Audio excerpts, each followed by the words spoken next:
Welcome back to Your Greatness Magnified, where this week we're talking about the recognition culture roadblocks that many organizations experience.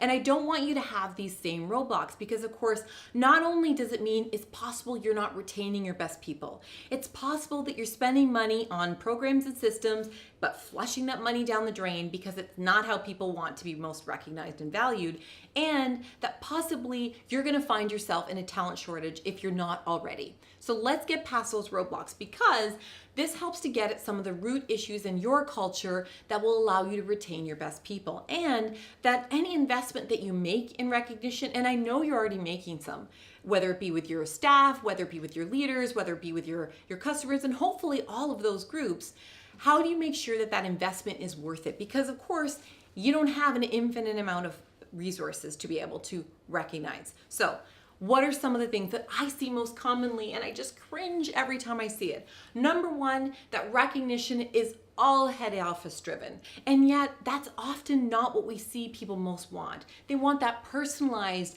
timely acknowledgement in the moment by their peers, by their direct supervisor, even that they're able to notice it within themselves. So that's the first thing that I see. Number two, we focus on the short term, that we don't look at the big picture long term. So sometimes things like an austerity measure. So we're going to cut back on a program that has worked really well. Maybe it's a compensation or bonus system for continuous improvement ideas that allow our organization to be more efficient.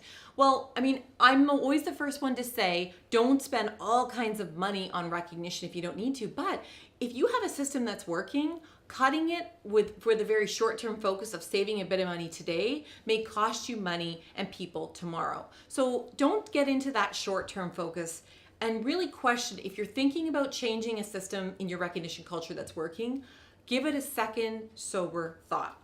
Third thing is it's all leader-led, that there's an expectation, it's the leaders who do the recognition, it's not peer-to-peer. And although it's true that people need their leader, the person that they report to know what they contribute and that they're giving valuable contributions and that they're appreciated, at the same time, it's not sustainable if it's all at a leadership level. And furthermore, people want to be recognized by their peers.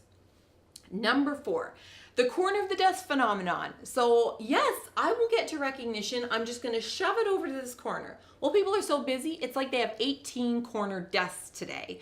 You're not going to get it done if it's off the corner of your desk. Make it super easy.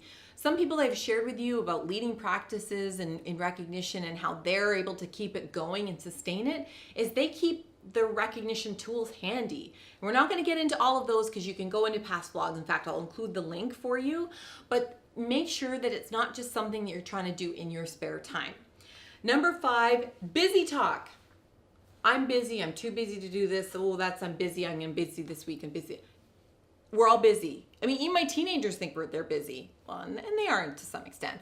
We're all too busy. And yet, if you're too busy to value and recognize the people that give so much to you, then you're going to be really busy recruiting the next person to fill their shoes.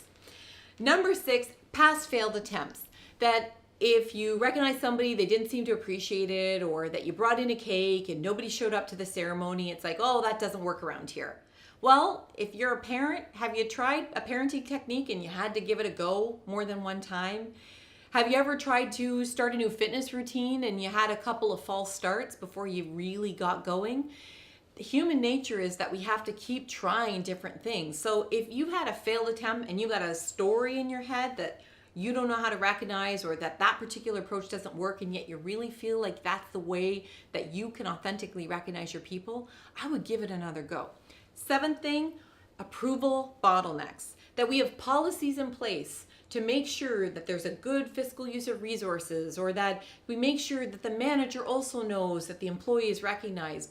Take a good look at your policies and your approaches for recognition. If there's at least 2 levels of approval, that may be one that stops the whole recognition process from happening. I've worked with some organizations and they can have up to 8, 9, 10 levels of approval. Guess how much recognition is happening in those organizations. So I appreciate the time and the responsibility that you're willing to put in, and you're probably squashing your recognition efforts.